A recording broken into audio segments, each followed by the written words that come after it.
All right, today we're talking about something really important for folks in Shasta County, the federal help that's now on the table after those awful floods back in late December of 2025. All the details we're about to go over come straight from a report by our friends at Shasta Unfiltered. So let's get right to the most important thing you need to know. The U.S. Small Business Administration, you'll hear them called the SBA, has officially made a disaster declaration. And what does that mean for you? It means low-interest federal disaster loans are now available for homeowners, renters, businesses, and even nonprofits.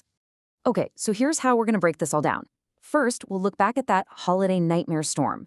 Then, we'll get into the nitty-gritty of what these SBA loans are. After that, we'll give you a step-by-step on how to apply, and we'll wrap up with the really crucial stuff, the deadlines and resources you absolutely can't miss. All right, let's jump into part one. To really get a handle on the help that's available, we've got to first remember just how bad that storm was back in December 2025. You know, this whole thing didn't just pop up out of nowhere. It actually built up over about 10 days. It all kicked off on December 16th with an atmospheric river. Just a few days later, by the 19th, the warnings got way more serious. We're talking high winds and a ton of rain. Things got so bad that on the 22nd, Shasta County had to declare a local emergency, and then on Christmas Eve of all days, the governor made it a statewide proclamation. And the result of all that rain? Well, it was just devastating. We saw severe flash flooding, homes completely swamped with water, and streets that literally turned into muddy torrents. It was a real mess across the whole county. So, now that we have a picture of the damage, let's talk about the help. What exactly does this SBA Disaster Loan Program mean for you? What kind of assistance can you actually get? Okay, this is a really important point. This is an SBA declaration, and that's a little different from, say, a big FEMA declaration you might have heard of. The key thing to remember is that the SBA is all about economic recovery through low-interest loans. These are not grants, they are loans that have to be paid back. And they're available for pretty much everyone affected: homeowners, renters, businesses, and nonprofits. So the help comes in two main flavors. First, you've got physical damage loans. This is probably what you're thinking of: money to repair or replace your house, your car, your furniture, all that stuff. Then there's something called Economic Injury Disaster Loans, or EIDL for short. Now, these are a bit different. They're for small businesses and nonprofits to get working capital to pay their ongoing bills, even if their property wasn't physically damaged. So, how much are we talking about here? Well, for homeowners, you can apply for up to $500,000. That's $500,000 to repair or replace your main home. And for businesses and nonprofits, that number jumps up way up. They can get loans for up to $2 million. This is to cover everything from the building itself to machinery, equipment, and all the inventory that was lost. And check this out. The interest rates are designed to be really manageable. For homeowners and renters, rates start as low as 2.875%.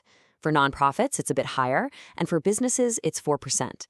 On top of that, you can get terms for up to 30 years, and maybe the best part, you don't have to make any payments for the first 12 months.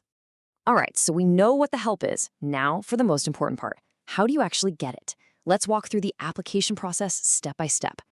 And the good news is, you're not in this alone. The community support is there.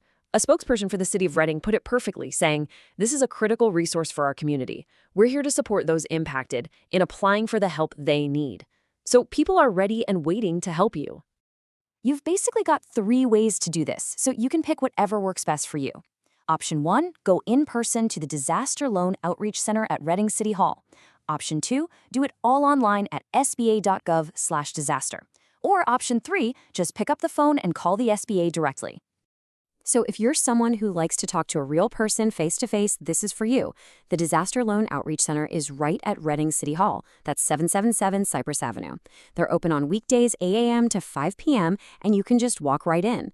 Oh, and one quick heads up, they will be closed on February 16th for President's Day. Okay, we're heading into the home stretch, and this might be the most important part of the whole thing: deadlines. These programs don't last forever, and you really don't want to wait on this. So here it is, the big one, April 6th, 2026. You need to circle this date, highlight it, put it in your phone, whatever you have to do. This is the final, absolute deadline to apply for physical damage loans. Now, for all the businesses and nonprofits out there looking for that economic injury help, those EIDL loans we talked about, you get a little more time. But that deadline is just as firm. Your last day to apply is November 3rd, 2026. So, to make sure you have everything in one place, here's your resource checklist. To apply online, go to sba.gov/disaster. Need to talk to someone? Call 800-659-2955. Have questions? You can email them. And remember, you can always report county damages at shastaready.org or go see someone in person at Reading City Hall. This would be a great time to hit pause and jot down whatever you need. So there you have it. The resources are out there, the help is available. The big question now is, what's that first step going to be for our community's recovery? It all starts now.